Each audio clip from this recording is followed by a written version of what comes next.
اعوذ باللہ من الشیطان الرجیم بسم اللہ الرحمن الرحیم الحمدللہ الذی ہدانا لہذا وما کننا لنہتدی لولا ان ہدانا اللہ، یعنی تمام تعریفیں اللہ رب العزت کے لیے ہیں جس نے ہمیں ہدایت کی راہ دکھائی، اور اگر اللہ ہمیں ہدایت کی راہ نہ دکھائے تو ہم کچھ بھی کر نہ پائیں۔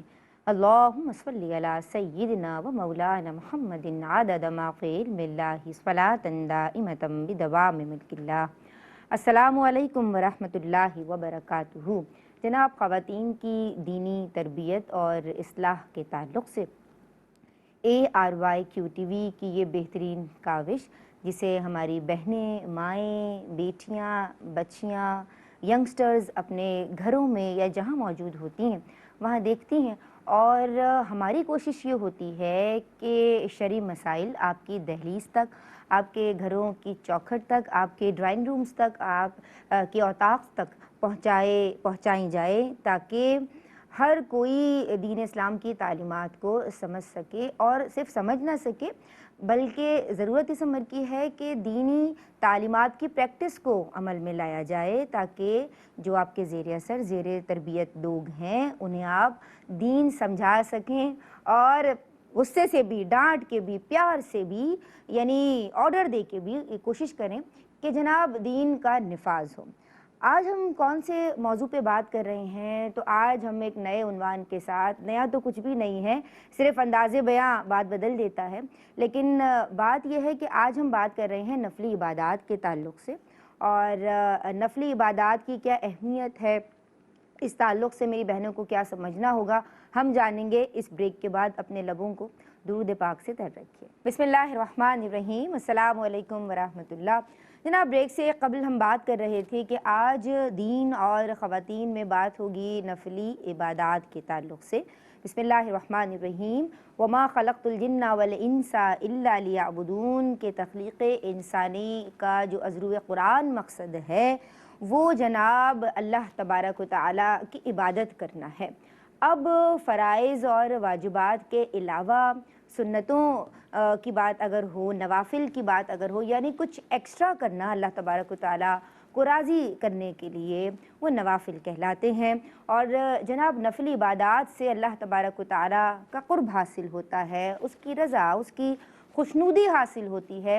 اللہ تبارک و تعالیٰ کو راضی کرنا بندہ مومن کی سب سے پیاری اور سب سے اچھی، اور میں سمجھتی ہوں سب سے پہلی خواہش ہوتی ہے، اور ہم بھی یہ چاہتے ہیں کہ اللہ تبارک و تعالیٰ کو راضی کیا جائے، اور مقصد حیات کو عذرو قرآن، جیسے کہ ابھی میں نے کوشش کی کہنے کی، تو اس کو سمجھا جائے، اور اس دعا کے ساتھ کہ طلب دنیا میں منہمک نہیں ہوں گے اور اللہ تبارک و تعالیٰ کو راضی کرنے کے لیے کوشاں رہیں گے۔ آج کا پروگرام شروع کرتے ہیں، اور آج جو اسکالرز ہمارے ساتھ آن دی سیٹ موجود ہیں ماشاءاللہ جدا گانہ انداز تکلم رکھتی ہیں اور سیر حاصل گفتگو فرماتی ہیں، عالمہ ثویبہ شاکر کو سلام عرض کرتے ہیں۔ السلام علیکم۔ وعلیکم السلام ورحمۃ اللہ۔ آپ خیریت سے ہیں؟ الحمدللہ رب العالمین۔ خوش آمدید کہتے ہیں آپ کو۔ اور جناب جو دوسری مہمان اسکالر ہیں، آپ بھی ماشاءاللہ بہت خوبی کے ساتھ، خوش بیانی کے ساتھ گفتگو فرماتی ہیں اور مکمل گفتگو فرماتی ہیں، عالمہ صدف پروین کو بھی سلام عرض کرتے ہیں۔ السلام علیکم۔ وعلیکم السلام ورحمۃ اللہ۔ آپ خیریت سے ہیں؟ جی الحمدللہ۔ سلامت رہیے، آباد رہیے۔ جناب ہماری خوش نصیبی ہمارے پروگرام کا اب مستقل حصہ ہیں، اور گزشتہ کئی پروگرام سے آپ ہم سب کی رہنمائی فرما رہے ہیں، اور ان کا یہاں موجود ہونا باعث برکت بھی ہے، باعث سعادت بھی ہے۔ شیخ الحدیث مفتی محمد احسن نوید نیازی دامت فیودہم ہمارے ساتھ موجود ہیں، سلام عرض کرتے ہیں۔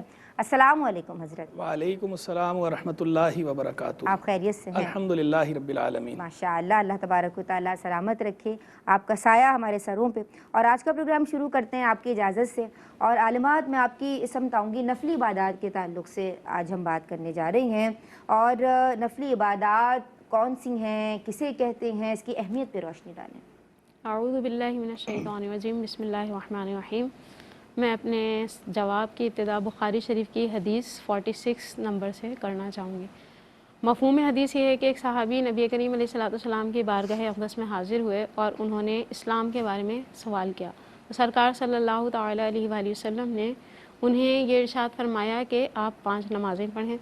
تو انہوں نے عرض کی کہ اس کے علاوہ کچھ اور بھی ہیں. تو سرکار علیہ السلام نے فرمایا لا الا ان تطوع، یعنی کہ نہیں اور تو نہیں ہے لیکن آپ نفلی نماز چاہیں تو آپ پڑھ سکتے ہیں. اسی طرح نبی کریم علیہ الصلوۃ والسلام نے پھر انہیں ماہ رمضان کے فرض روزوں کے بارے میں حکم ارشاد فرمایا. انہوں نے پھر وہی سوال دہرایا، سرکار علیہ السلام نے جواب کا اعادہ فرمایا. اس کے بعد نبی کریم علیہ الصلوۃ والسلام نے زکوٰۃ کی فرضیت کا حکم بیان فرمایا. تو انہوں نے اپنا سوال دوبارہ لوٹایا کہ کیا اس کے علاوہ اور کچھ بھی ہے؟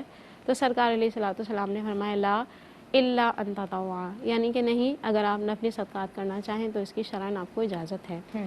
اس حدیث سے معلوم ہوا کہ کچھ عبادات ایسی ہیں جن کی ادائیگی ہم پر لازم قرار دی گئی ہے، ان کو ہم فرائض اور واجبات کہتے ہیں. اور نفل کے کیونکہ معنی زیادتی اور اضافے کے ہیں، لہٰذا ایسی عبادات جو کہ فرائض اور واجبات کے علاوہ اضافی طور پر اگر ہم کرنا چاہیں تو یہ نفلی عبادات کہلاتی ہیں.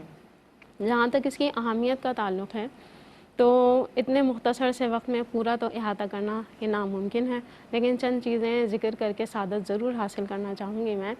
لیکن جب اللہ تبارک و تعالیٰ نے پوری دنیا بنائی یہ بے مقصد نہیں، تو انسان جو کہ اشرف المخلوقات ہے اس کی تخلیق کیسے بے مقصد ہو سکتی ہے؟ اور اللہ تعالیٰ نے مختلف انداز میں انسان کو یہ بھی احساس دلایا کہ ہم نے تمہیں بیکار پیدا نہیں کیا ہے، ہم نے تمہیں یوں ہی نہیں بنا دیا ہے، ہم نے یہاں تمہاری جو زندگی ہے وہ لہو و لعب کے لیے تمہیں تخلیق نہیں فرمایا ہے.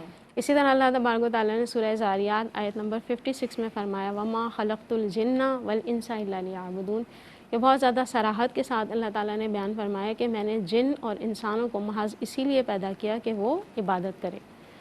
تو اس میں اب یہ ہے کہ جب ہم عبادات کرتے ہیں یہ آیت اس بات کا تقاضا کرتی ہے کہ فرائض اور واجبات کی ادائیگی تو من جانب شرع ہی لازم ہے، اسے تو کرنا ہی ہے، لیکن جہاں تک معاملہ ہے نوافل کا تو ان سے بھی حصہ ہمیں لینا چاہیے تاکہ ہمارے اخروی درجات کی بلندی ہو سکے اور ہمارے فرائض کے اندر جو کوتاہیاں ہیں ان کو ہم دور کر سکیں، اور اسی طریقے سے ہم آخرت کی جو حسرت اور پچھتاوا ہے اس سے بچ سکیں. جیسے ایک حدیث کا مفہوم ہے کہ نبی کریم علیہ السلام نے صحابہ کرام سے ارشاد فرمایا کہ نیک اور بد قبر میں دونوں ہی حسرت اور پچھتاوے میں مبتلا ہوں گے. عرض کی گئی کہ بدکار کا تو مبتلا ہونا حسرت میں سمجھ آتا ہے لیکن نیکوکار کیوں کر مبتلا ہوگا؟ تو سرکار علیہ السلام نے فرمایا اس بات پر وہ پچھتائے گا کہ جب فرصت کے اوقات تھے تو میں نے مزید اللہ کی عبادت کر کے اپنی آخرت کو بہتر کیوں نہ کیا. اللہ اکبر. اسی طرح کی کتاب الرقاق ہے بخاری شریف کی، اس کے اندر حدیث بیان کی گئی، حدیث قدسی ہے، حضرت ابو ہریرہ رضی اللہ تعالیٰ عنہ اس کے راوی ہیں. اس حدیث کا مفہوم بھی یہی ہے کہ اللہ تبارک و تعالیٰ فرماتا ہے کہ میرا بندہ میری محبوب چیزوں میں سے جو فرض کردہ چیزیں ہیں ان کی ادائیگی سے میرا قرب حاصل کرتا ہے، پھر اس کے ساتھ ساتھ نوافل کی کثرت کر کے وہ میرا قرب حاصل کرتا رہتا ہے حتیٰ کہ میں اسے اپنا محبوب بنا لیتا ہوں. پھر اس کے ساتھ یہ اللہ تعالیٰ کی کرم نوازی ہوتی ہے کہ اللہ تبارک و تعالیٰ فرماتا ہے کہ میں اس کو اپنا محبوب بناتا ہوں اور اس کا میں سماعت بن جاتا ہوں جس سے وہ سنتا ہے، میں اس کی بصارت بن جاتا ہوں جس سے وہ دیکھتا ہے، میں اس کی ہاتھ بن جاتا ہوں جس سے وہ پکڑتا ہے، اور اگر وہ مجھ سے سوال کرے تو میں ضرور عطا کرتا ہوں، اور اگر وہ مجھ سے پناہ طلب کرے تو میں ضرور اسے پناہ بھی عطا فرماتا ہوں. تو بالکل غور و تفکر کی ضرورت نہیں، کلیئر اور واضح ہے، یہ سب نوافل کی ہی برکات ہیں. تو چاہیے کہ کچھ نوافل کا حصہ بھی اپنی زندگی میں رکھیں، اور وقت کو فالتو ضائع کر دینے سے بہتر ہے کہ کوئی نہ کوئی نفلی عبادت جو ہے اپنی طاقت اور استطاعت کے مطابق اختیار کی جائے اور اسے زندگی کا حصہ بنایا جائے. سبحان اللہ، ماشاء اللہ، بہت پیارے میسیجز ہماری عالمہ سویبہ نے ہمیں دیے ہیں. کالر شامل کر رہی ہوں. السلام علیکم. وعلیکم السلام. جی بہن، کیا نام ہے؟ خوش آمدید کہتے ہیں. کیا سوال کرنا چاہتی ہیں؟ بہت شکریہ. مجھے نا یہ سوال پوچھنا تھا جی کہ کیا آنسو جاری ہونے سے وضو ٹوٹ جاتا ہے؟ کیونکہ بعض دفعہ نماز میں ایسی کیفیت ہو جاتی ہے کہ آنسو نماز میں ہی جاری ہو جاتے ہیں، تو اس بارے میں ہماری شریعت کیا کہتی ہے؟ یہ ٹھیک ہے جی، بہت شکریہ آپ نے ہمیں کال کی اور آپ کا سوال میں نے نوٹ کر لیا. ایک اور کالر جی، السلام علیکم. ہاں جی، وعلیکم السلام. جی کیا نام ہے؟ خوش آمدید کہتے ہیں بہن. جی میرا نام فلک ہے. جی میں فلک، گجرات سے بات کر رہی ہوں. ماشاء اللہ. میرا سوال یہ ہے کہ میری اتنی ایج ہو چکی ہوئی ہے، میری بہت سی نمازیں ہیں وہ قضا ہو چکی ہوئی ہیں، تو میں ہر نماز کے ساتھ قضا نماز پڑھنے کی کوشش کرتی ہوں جو فرائض ہوتے ہیں وہ، تو کیا عصر کے ساتھ اور فجر کی نماز کے ساتھ بھی میں وہ قضا نماز ادا کر سکتی ہوں یا فجر اور عصر کی مجھے کسی ایکسٹرا ٹائم پہ ادا کرنی ہوگی؟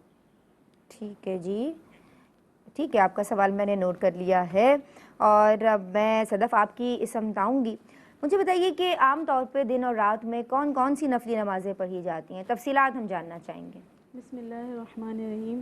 جیسے کہ ابھی ذکر کر دیا گیا کہ نفل کہتے ہیں زائد شے کو، اور اصطلاح فقہ میں فرض اور واجب کے علاوہ جو کچھ ہے وہ نفل کہلاتا ہے۔ اسی اعتبار سے اگر ہم اس ڈیفینیشن کا اعتبار کریں تو پھر سنت موقدہ اور غیر موقدہ بھی نفل کے ضمن میں شامل ہو جاتی ہیں۔ تو اب جو تفصیلات ہے اس کو جاننے سے پہلے ہم 5 وقت کی نمازوں سے پہلے، یعنی جو فرائض ہیں اس سے پہلے اور اس کے بعد والی سنت موقدہ اور غیر موقدہ کی بھی رعایت کرتے ہوئے 2 تقسیمیں ہم کر لیتے ہیں کہ ایک قسم وہ بناتے ہیں کہ جو 5 وقتہ نمازوں کے 7 نوافل ہیں، یعنی ان سے پہلے ان کے بعد، اور دوسرے وہ جو 5 وقتہ نمازوں کے علاوہ ہیں۔ اب وہ جو 5 وقتہ نمازوں کے ساتھ ہیں سنت غیر موقدہ، تو اس میں آسانی کے لیے یہ کہ جو عصر سے پہلے کی 4 رکعتیں اور عشاء سے پہلے کی جو 4 رکعتیں ہیں وہ سنت غیر موقدہ ہیں۔ اس کے علاوہ جو 12 رکعت ہیں وہ موقدہ ہیں، جیسے فجر سے پہلے کی 2 سنتیں، ظہر سے پہلے کی 4 سنتیں اور بعد والی 2 سنتیں، اور مغرب کے بعد والی 2 سنتیں، اور عشاء کے 4 فرض کے بعد والی جو 2 سنتیں ہیں یہ موقدہ ہیں۔ اور اگر نفل کے اعتبار سے دیکھیں تو یہ ٹوٹل 8 نفل بنتے ہیں، یعنی جو ہم عمومی اعتبار سے کہتے ہیں نا کہ سنت موقدہ، غیر موقدہ اور نفل، تو یہ جیسے ظہر کے بعد ہیں 2 نفل، اسی طرح مغرب کے بعد 2 نفل ہیں، عشاء کی 2 سنتوں کے بعد والے نفل ہیں، اور وتر کے بعد 2 نفل۔ تو یہ 5 وقتہ نمازوں کے اعتبار سے نوافل ہو گئے۔ اور اگر اس کے علاوہ دیکھیں تو جیسے نماز تہجد ہے، اشراق ہے، چاشت ہے، اوابین ہے، اسی طرح صلاۃ التسبیح ہے، صلاۃ توبہ ہے، یہ سارے نوافل شمار کیے جاتے ہیں۔ تو یہ مختصراً اس کی وضاحت ہے، اور اس کو ذہن میں رکھیں۔ پورا ماشاء اللہ۔ مفتی صاحب جناب ہماری رہنمائی کے لیے آن بی پر موجود ہیں، لائیو ہیں، براہ راست ہیں، سلام عرض کرتے ہیں۔ السلام علیکم حضرت۔ وعلیکم السلام ورحمۃ اللہ آج وبرکاتہ۔ ہم بات کریں نفلی عبادات کے تعلق سے، رہنمائی فرمائیے۔ بسم اللہ الرحمن الرحیم، صلی اللہ علیہ حبیب محمد وعلی آلہ وصحبہ وبارک وسلم۔ دیکھیں پہلے تو یہ سمجھ لیجئے کہ نفلی عبادات کا تصور جو ہے وہ بہت وسیع ہے، اس کا ایک واسٹ مفہوم ہے، یہ مختلف ڈائمینشنز ہیں، صرف اس کا تعلق نماز کے ساتھ نہیں ہے بلکہ نماز کے علاوہ اس کے دیگر پہلو بھی ہیں۔ فرائض و واجبات کے سوا جو بھی عبادت ہے، جو بھی نیکی ہے وہ نفل شمار ہوتی ہے، اسے عذرو شرع نفل کہتے ہیں۔ سنت بھی اس میں شامل ہے؟ اس میں سنت بھی شامل ہوتی ہے، سنت کو بھی نفل ہی کہتے ہیں، تطوع بھی کہتے ہیں، نفل بھی کہتے ہیں، مندوب بھی کہتے ہیں، مستحب بھی کہتے ہیں، یہ سارے اطلاقات موجود ہیں بہرحال۔ تو فرائض و واجبات کے سوا جو بھی نیکی ہے، چاہے اس کا تعلق نماز کے ساتھ ہو، چاہے اس کا تعلق روزے کے ساتھ ہو، چاہے اس کا تعلق صدقہ و خیرات کے ساتھ ہو، چاہے اس کا تعلق تلاوت کلام مجید کے ساتھ ہو، چاہے اس کا تعلق تسبیحات کے ساتھ ہو، چاہے اس کا تعلق استغفار کے ساتھ ہو، چاہے اس کا تعلق تحمید کے ساتھ ہو، چاہے اس کا تعلق لاحول شریف پڑھنے کے ساتھ ہو، درود شریف پڑھنے کے ساتھ ہو، استغفار کرنے کے ساتھ ہو، چاہے اس کا تعلق دینی کتب کے مطالعے کے ساتھ ہو، چاہے اس کا تعلق درس قرآن کے ساتھ ہو، درس حدیث کے ساتھ ہو، یا اس طرح کے جائز شرعی دینی پروگرامز ہوں، یہ سارے کے سارے جو ہے فرائض و واجبات کے سوا جو کچھ نیکیاں ہیں وہ ساری کی ساری نفلی عبادات شمار ہوتی ہیں۔ اور ان سب کے حق میں جو بشارتیں موجود ہیں نفلی عبادات کے حوالے سے، وہ ساری بشارتیں ان سب پر صادق آتی ہیں۔ تو جو بھی اس طرح کی نیکیاں کرتا ہے وہ ان بشارتوں کا مستحق بنتا ہے، ان کا مصداق ہو جاتا ہے۔ تو یہ نیکیاں کرتے رہنے چاہیے، اور کسی بھی نیکی کو چھوٹا نہیں سمجھنا چاہیے۔ کیا پتہ کون سی نیکی اللہ کے ہاں کیا درجہ قبول حاصل کر لے، وہ ہماری نجات کا ذریعہ بن جائے، ہماری بخشش کا ذریعہ بن جائے، ہمارے درجات کی بلندی کا ذریعہ بن جائے۔ اور پھر یہ مضامین تو باقاعدہ حدیث سے ثابت ہیں کہ نوافل بروز قیامت فرض کی کوتاہی کا ازالہ کریں گے، لہذا نوافل نہیں چھوڑنے چاہیے۔ فرائض کی کوتاہی کا ازالہ بھی نوافل سے ہوگا، جبکہ نوافل ہوں گے تو نوافل بھی ہونے چاہیے۔ اور بالخصوص ایک کی طرف میں جو بطور خاص پوائنٹ آؤٹ کرنا چاہوں گا، مینشن کرنا چاہوں گا، وہ نماز کی جیسے بات ہو رہی ہے، اور نماز کے ساتھ بھی نوافل کا تعلق ہے نفلی عبادت کا، اور نماز تو پھر نماز ہے، سبحان اللہ، چاہے فرض ہو یا نفل ہو۔ اس کے اندر بطور خاص رات کی جو عبادت ہے، رات کی عبادت کے بارے میں، رات کے نوافل کے بارے میں تو بہت کچھ تاکید آئی ہے۔ ام المومنین سیدہ عائشہ صدیقہ طیبہ طاہرہ رضی اللہ تعالیٰ عنہا نے عبداللہ بن ابی قیس سے فرمایا تھا کہ رات کا قیام کبھی نہ چھوڑنا، رات کا قیام نہ چھوڑو، کیونکہ سیدنا رسول اللہ علیہ السلام کبھی اس کا قیام ترک نہیں فرماتے تھے۔ اور اگر کبھی آپ کی طبیعت مبارک پر گرانی ہوتی، یعنی طبیعت ناساز ہوتی یا تھکاوٹ ہوتی، تو آپ بیٹھ کر ادا فرماتے، لیکن بہرحال ادا فرماتے تھے۔ اور خود حضور جان عالم صلی اللہ علیہ وسلم نے اس کی باقاعدہ تاکید فرمایا علیکم بقیام اللیل فإنہ داب الصالحین قبلکم، کہ تم پر رات کا قیام یعنی رات کی نفلی عبادت تم پر لازم ہے، پڑھو۔ یعنی لازم یہاں شرعی معنی میں نہیں ہے، واجب کے معنی میں نہیں ہے، فرض کے معنی میں نہیں ہے، ترغیب ہے، یہ تاکید فرمائی جا رہی ہے کہ رات کو قیام جو ہے وہ ضرور کرو۔ کیوں؟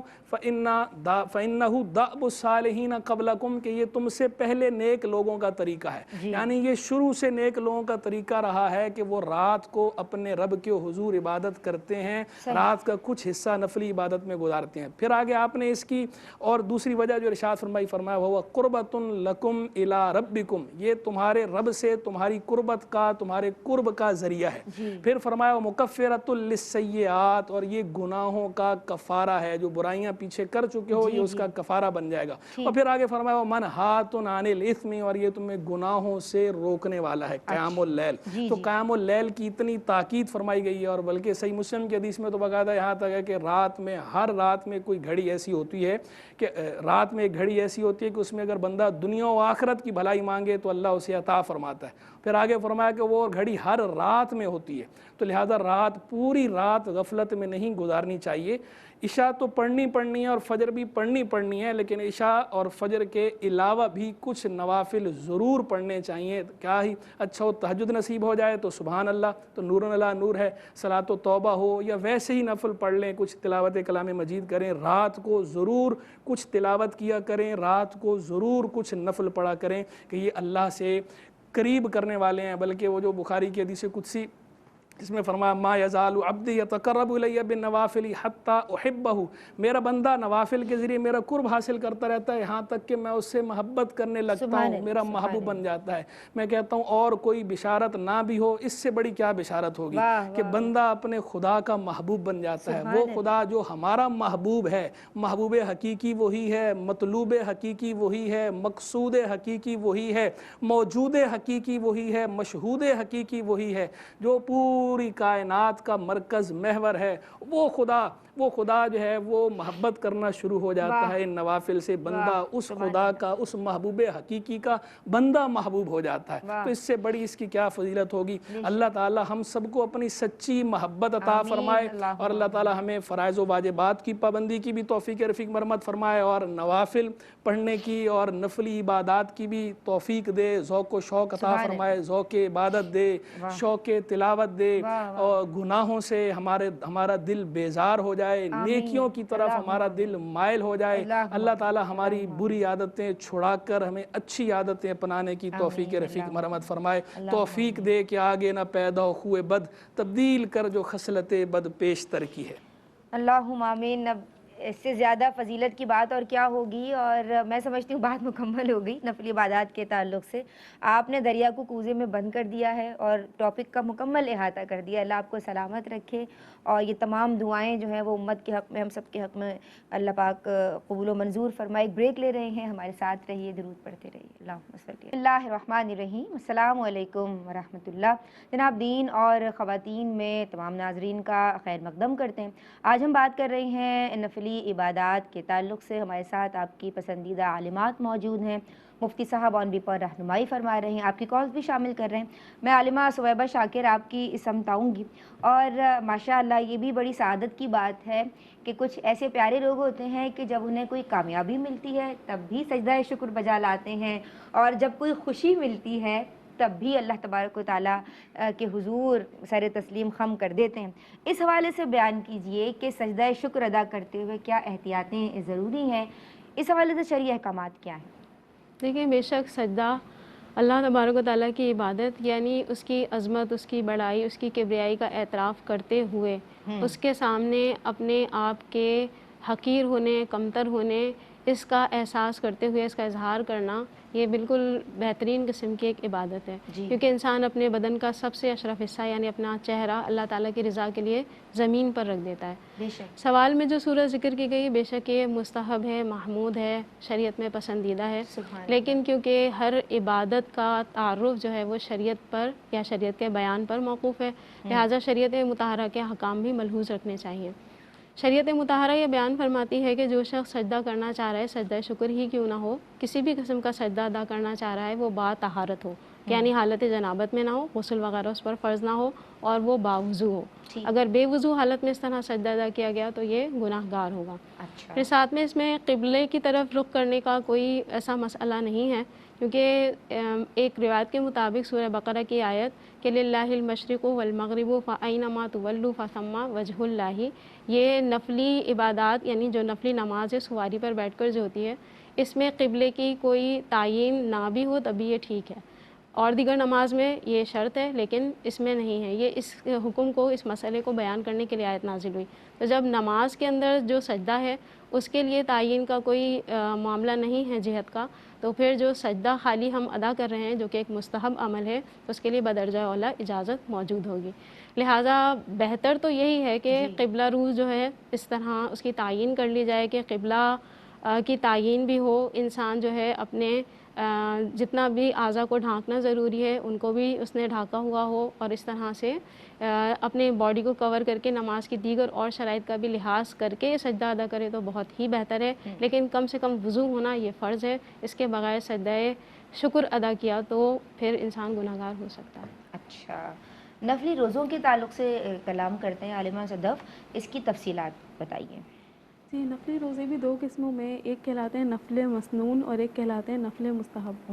نفل مسنون جیسے کہ عاشورہ کی 9-10 تاریخ کا روزہ ہے، اسی طرح ایام بیت کے روزے کہلاتے ہیں یعنی چاند کی 13، 14 اور 15 تاریخ کے، اسی طرح پیر اور جمعرات کا روزہ، یہ نفل مسنون کہلاتے ہیں۔ اور نفل مستحب کہلاتے ہیں یہ کہ صوم داؤدی یعنی ایک دن روزہ رکھنا، ایک دن افطار کرنا، اور یہ یعنی مستحب کے کہلاتے ہیں روزے۔ تو اور اس کے علاوہ جو آپ دیگر جیسے شش عید کے روزے کہلاتے ہیں تو یہ یعنی نفلی روزوں میں شمار کیے جائیں گے اور یہ نفل مستحب کہلائے گا، اور جو دیگر آپ رکھیں روزے یہ سب نفل مستحب کے تحت آئیں گے۔ اچھا ٹھیک ہے مفتی صاحب، سجدہ شکر کے تعلق سے کلام ہوا، خوشی کے مواقع ہم دیکھتے ہیں اور الحمدللہ اللہ پاک سب کی زندگیاں خوشیوں سے بھر دے، میرے تمام ناظرین کے لیے دعا ہے، تو وہ فوراً سجدہ شکر ادا کرتے ہیں، کامیابی کوئی ملتی ہے تو اللہ تبارک و تعالیٰ کا شکر ادا کرتے ہیں۔ تو اس کی تفصیلات کے تعلق سے کلام ہوا، آپ رہنمائی فرما دیں اگر آپ سمجھتے ہیں کہ اس کی آپ کے تبصرے اس حوالے سے بھی آپ کے تبصرے کی ضرورت ہے، اور پھر نفلی روزوں کے تعلق سے کلام ہوا۔ شکر کی جہاں تک شروط کی بات ہے تو اس کے اندر طہارت بھی شرط ہے اور ستر عورت بھی شرط ہے سجدہ شکر کے لیے بھی، جس طرح دیگر سجدے کے لیے شرط ہے، اور اسی طرح جو فقہا ہیں، فقہائے کرام نے چونکہ سجدہ شکر اور سجدہ تلاوت کے احکام جو ہے وہ یکساں لکھے ہیں، تو اس بات کی تصریح بھی باقاعدہ موجود ہے کتب کے اندر کہ سجدہ شکر کے لیے بھی استقبال قبلہ شرط ہے۔ جس طرح سجدہ تلاوت کے لیے استقبال قبلہ شرط ہے، جس طرح نماز کے لیے استقبال قبلہ شرط ہے، تو سجدہ شکر کے لیے بھی استقبال قبلہ شرط ہے۔ ہاں، جہاں تک بات ہے آیت کریمہ کی، جہاں تک بات ہے نوافل میں اجازت کی، تو جن صورتوں میں استقبال قبلہ معاف ہے ان صورتوں میں یہاں بھی گنجائش نکلے گی، لیکن عام حالات میں اس کے لیے بھی شرط ہے، اس کی باقاعدہ فقہا نے تصریح فرما رکھی ہے، تو لہذا استقبال قبلہ کو بھی ملحوظ رکھا جائے، ستر عورت کو بھی ملحوظ رکھا جائے، اور طہارت کو بھی ملحوظ رکھا جائے، ان شروط کے ساتھ ہی سجدہ شکر کیا جائے۔ اور اگر کسی کو اس کے بارے میں تفصیلات معلوم نہ ہوں تو تفصیلات سیکھنی چاہیے، اور اگر کوئی ان شروط کی رعایت نہیں کر رہا تو ہمیں احسن انداز میں پیار سے، محبت سے اس کی اصلاح کر دینی چاہیے، لیکن ایسا انداز نہیں اختیار کرنا چاہیے کہ جس سے وہ دین سے بھٹکے یا دین سے دور ہو، کہ بہرحال وہ ایک عبادت ادا کر رہا ہے، تو عوام جس بھی انداز میں عبادت کر رہے ہوں، دین کی طرف راغب ہو رہے ہوں، تو ان کو اس طرح نہیں ٹوکنا چاہیے کہ جس سے وہ عبادت سے دور ہو جائیں، کہ بعض لوگ ایسے ہوتے ہیں کہ وہ ان کو اگر ٹوکا جائے تو وہ ویسے تو عبادت کر ہی نہیں رہے ہوتے، بس وہ ان کی زندگی میں تھوڑا بہت جو اسلام کا یا اللہ سے تعلق ہوتا ہے ٹوٹا پھوٹا وہ اسی طرح کا رہ چکا ہوتا ہے، اور جب انہیں یہ کہہ دیا جائے کہ بھئی یہ بھی اس طرح نہیں ہوتا تو کہتے ہیں وہ اس کو بھی چھوڑ دیتے ہیں، تو بالکل ہی دور ہو جاتے ہیں۔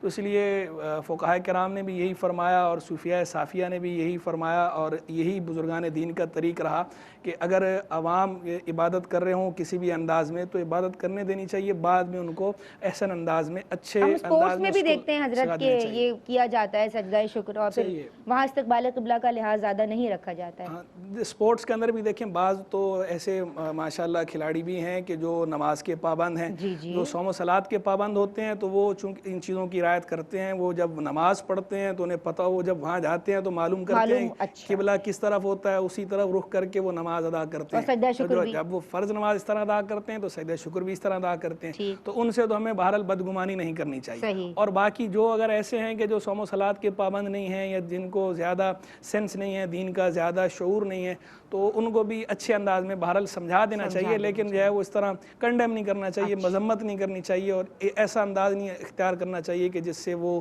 دین سے بدکیں یا عبادت سے دور ہوں۔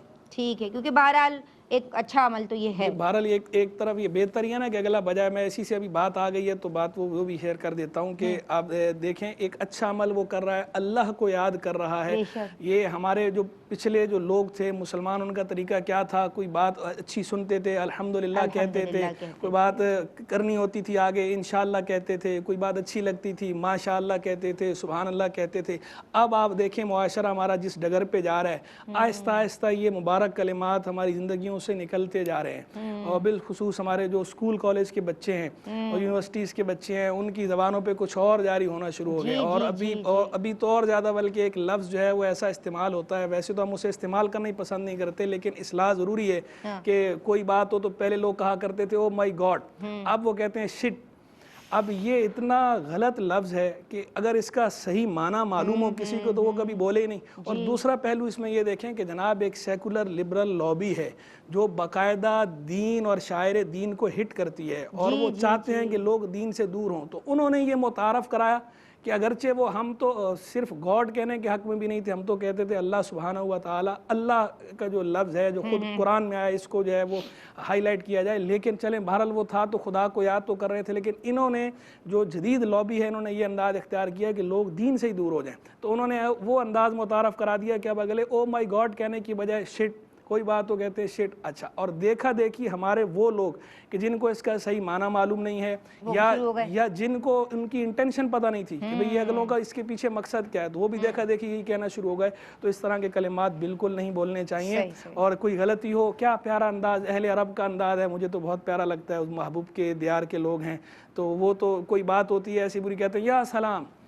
یا سلام، وہ اللہ کو یاد کرتے ہیں یا سلام۔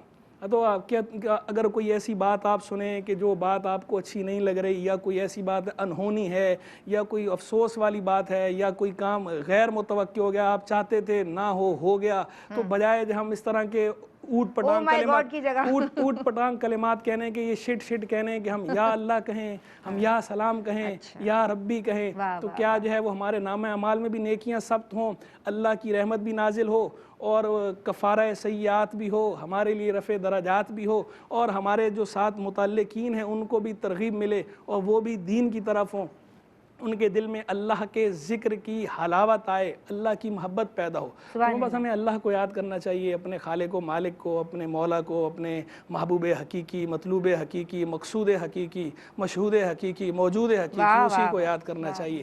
تو اس کا نام لیں، ہم بس یا اللہ کہیں، یا سلام کہیں، یا ربی کہیں، جو آپ کے زبان پہ اچھا جاری ہو، جس میں آپ کو لذت محسوس ہو، جس میں آپ کو یہ لگے کہ آپ کا جو قلب ہے وہ گداز ہو رہا ہے، اس میں سوز پیدا ہو رہا ہے، جس میں آپ کو اپنے رب سے اپنا تعلق مضبوط ہوتا نظر آئے، آپ وہ کلمات استعمال کیجئے۔ سبحان اللہ، ماشاء اللہ۔ جناب ہم بات کر رہے ہیں نفلی عبادات کے تعلق سے، آپ کی کالز بھی شامل کر رہے ہیں۔ عالمہ ثویبہ، نفلی عبادات کے تعلق سے آج ہم کلام کر رہے ہیں، جو بہنیں اس وقت آپ کو دیکھ رہی ہیں انہیں کیا پیغام دیجیے گا؟ جی بس میں یہ عرض کرنا چاہوں گی کہ بے شک نوافل کا ثواب بہت ہے، اس کے لیے ترغیب بہت ہے، لیکن انسان کو ساتھ میں پھر اپنی استطاعت بھی دیکھنی ہوگی، کیونکہ نبی کریم علیہ السلام کی یہ تعلیم بھی موجود ہے کہ آپ محنت کر کر کے ملال میں مبتلا ہو جاتے ہیں، لیکن اللہ تعالیٰ اجر دینے سے ملال میں مبتلا نہیں ہوتا۔ سبحان اللہ۔ تو جتنی آپ میں طاقت ہے، جتنی ہمت ہے، اتنی ہی عبادات نفلی اپنے اوپر لازم کیجیے، جس کو آپ ہمیشہ دوام اور استمرار کے ساتھ ادا کر سکیں۔ یہ نہ ہو کہ مستقل بنیادوں جی پہ۔ بالکل، اسی طرح بعض ہوتے ہیں رمضان سے پہلے روزے رکھتے ہیں، پھر رمضان کے روزے رکھنے کی ہمت نہیں رہتی، تو مستحبات میں اس طرح بھی مشغول نہ ہوں کہ آپ فرائض اور واجبات میں کوتاہی کے مرتکب ہوں۔ ٹھیک۔ مفتی صاحب میرے پاس کالرز کے سوالات ہیں۔ بہن نے پوچھا ہے کہ بعض اوقات نماز میں اگر کوئی کیفیت طاری ہو جائے اور آنسو رواں ہو جائے، یا ویسے بھی آنسو جاری ہو جانے سے کیا وضو ٹوٹ جاتا ہے؟ سبحان اللہ۔ پہلے تو میں اس بہن کے لیے دعا کرتا ہوں کہ اللہ تعالیٰ ان کو اسی طرح اپنی محبت عطا فرمائے اور ان کے قلب میں راسخ فرمائے اپنی محبت، اور قرآن کی عظمت ان کے دل میں راسخ ہو۔ کیا پیاری بات ہے، بندہ نماز پڑھ رہا ہو، نماز پڑھنے کے دوران بندہ اپنے رب کے حضور راز و نیاز میں مشغول ہو، مناجات میں مشغول ہو، بندے کی آنکھوں سے آنسو رواں ہوں۔ کیا جو ہے وہ اللہ کو پسند ہیں ایسے لوگ کہ جو اللہ کی عبادت بھی کریں اور اس طرح دل سے کریں اور ان پہ اس طرح رقت طاری ہو۔ رقیق القلب لوگ اللہ کو ویسے ہی پسند ہیں، سوز و گداز جو ہے وہ اللہ کو ہی پسند ہے، اللہ کے محبوب کو ہی پسند ہے۔ اللہ ہم سب کو ایسی کیفیات نصیب فرمائے، ہمارا قرآن سے ایسا مضبوط تعلق ہو، ہمیں قرآن کی سمجھ ہو، ہم رب کے حضور کھڑے ہوں تو ہمیں اس بارگاہ کی عظمت کا احساس ہو، اور ہمارے اپنے رب سے وارفتگی اور والہانہ اظہار جو ہے وہ ہو رہا ہو ہماری عبادت سے۔ بس ہم گرد و پیش سے بے نیاز ہو کر، دنیا و ما فیہا سے بے خبر ہو کر اپنے رب کے حضور راز و نیاز میں ہوں، ہماری آنکھوں سے ایسے آنسو رواں ہوں۔ اللہ ہمیں ایسی کیفیات نصیب فرمائے۔ جہاں تک بات ہے شرعی مسئلے کی کہ اس طرح آنسوؤں سے وضو ٹوٹتا ہے نہیں، تو اس طرح آنسوؤں سے وضو ٹوٹنے کا کوئی تعلق نہیں ہے۔ وضو آپ کا قائم ہے، آپ جاری رکھیے اور اسی طرح کیجئے۔ یہ جو آپ جس طرح عبادت کر رہی ہیں، یہ ہمارا حسن ظن ہے کہ یہ عبادت آپ کو آپ کے رب سے قریب کر رہی ہے، اور پھر آپ کو یہ کانشیس بھی ہیں، آپ اس میں یہ پوچھنا بھی چاہ رہی ہیں کہیں کوئی شرعی خرابی تو نہیں۔ اس سے تو اور پتہ چلتا ہے کہ آپ کا قلب، آپ کا ذہن جو ہے وہ دین متین سے کس طرح اٹیچ ہے، کس طرح آپ کے میں کیا ذکر کرنا چاہیے؟ وہ جو دکھتی آنکھ کا پانی ہوتا ہے، کہیں وہ تو ان کو کوئی اگر انفیکشن ہے آنکھ میں؟ دیکھیں دکھتی آنکھ والا تو معاملہ الگ ہے، دکھتی آنکھ وہ والے بتا دیجئے کہیں وہ نہ۔ دکھتی آنکھ کا معاملہ یہ کہ دیکھیں اگر کوئی بیماری ہے، کوئی دانہ ہے، دانے کی وجہ سے، پیپ سے کی وجہ سے آنسو اگر بہہ رہے ہیں، تو دکھتی آنکھ سے اگر کوئی جاری ہو اس طرح آنسو وغیرہ، تو وہ بہرحال ناقض وضو ہے، اس سے وضو ٹوٹتا ہے۔ لیکن اس کے اندر بھی یہ ہے کہ وہ دکھتی آنکھ بھی ایک ہے ویسے آنکھ کا دکھنا کسی سبب سے، اور ایک ہے کسی زخم کی وجہ سے، پھوڑے کی وجہ سے، دانے کی وجہ سے۔ جیسے پولیوشن سے ڈسٹ آنکھ میں گئی تو اس سے وضو نہیں ٹوٹے گا؟ اس سے وضو نہیں ٹوٹے گا۔ پولوشن سے، ڈسٹ سے، یا عام ہلکی پھلکی کوئی تکلیف ہے اور آپ جو ہے وہ، یا آپ آنکھیں مسل رہے ہیں، یا آنکھ میں آپ کی کوئی چیز چلی گئی ہے، کوئی ذرہ چلا گیا، آپ آنکھ مسل رہے ہیں، اس سے وضو ٹوٹنے کا تعلق نہیں ہے، کیونکہ اصل میں تو وہ ناقض وضو پیپ ہے نا، ناقض وضو خون ہے، پیپ ہے، گندگی ہے، اور اس کا امکان، اس کا احتمال اس میں ہوتا ہے کہ جو زخم ہو یا پھوڑا ہو یا دانہ ہو، تو وہ احتمال ہوتا ہے کہ اندر پیپ ہے یا خون ہے، اس کی وجہ سے یہ آنسو آ رہا ہے۔ تو اگرچہ اس میں بھی اختلاف ہے، دوسری طرف بھی اقوال فقہا کے موجود ہیں، لیکن بہرحال فتویٰ ہم اسی پر دیتے ہیں کہ اگر بیمار، احتیاط بہتر ہے، عبادت میں ویسی احتیاط بہتر ہوتی ہے۔ اگر وہ زخم کی وجہ سے، دانے یا پھوڑے کی وجہ سے اگر آنسو بہ رہے ہیں، تو اس صورت میں وہ ناقض وضو ہے، وضو ٹوٹ جاتا ہے۔ لیکن اگر ویسے آپ کو اللہ کی محبت میں آپ رو رہے ہیں یا رو رہی ہیں، اگر آپ قرآن مجید فرقان حمید سن کر یا پڑھ کر آپ کو لذت اور حلاوت مل رہی ہے، اور اس میں آپ پہ رقت طاری ہو رہی ہے، یا اگر آپ کو اپنے گناہوں پہ ندامت محسوس ہو رہی ہے اور اس کی وجہ سے آپ رو رہے ہیں یا رو رہی ہیں، یہ تو بہت اعلیٰ کیفیات ہیں، اور یہ قرب الہی کا بہترین ذریعہ ہیں۔ تو یہ کیفیات تو سبحان اللہ، یہ تو اللہ ہم سب کو نصیب فرمائے۔ اللہم آمین۔ فلک بہن نے ہمیں کال کی اور یہ کہتی ہیں کہ ان کی بڑی عمر کی ہیں، بہت ساری قضا نمازیں ہیں جو انہیں ادا کرنی ہیں۔ وہ کہہ رہی ہیں میں ہر نماز کے ساتھ کوشش کرتی ہوں کہ قضا ایک نماز پڑھ لوں، ادا کر لوں، لیکن فجر اور عصر کے ساتھ کیا حکم ہوگا؟ دیکھیں اس طرح جو ہے وہ نمازیں قضا کرنا تو اچھی بات ہے، نمازیں قضا کرنی چاہیے، اور بندے کو یہ فہم بھی ہونا چاہیے، شعور بھی ہونا چاہیے، اور یہ کوشش بھی کرتے رہنا چاہیے۔ اور یہ آسانی کے لیے انہوں نے یہ مقرر کر لیا کہ ہر فرض نماز کے ساتھ ایک ایک فرض نماز ادا قضا عمری کر رہی ہیں، تو بھی بہت اچھی بات ہے، کریں۔ اور اس میں رہ گئی یہ بات کہ فجر کی نماز کے ساتھ اور عصر کی نماز کے ساتھ ادا کر سکتی ہیں، نہیں کر سکتی تو کر سکتی ہیں، کیونکہ فجر کی نماز کے بعد یا فجر کی نماز سے پہلے نوافل پڑھنا مکروہ ہے۔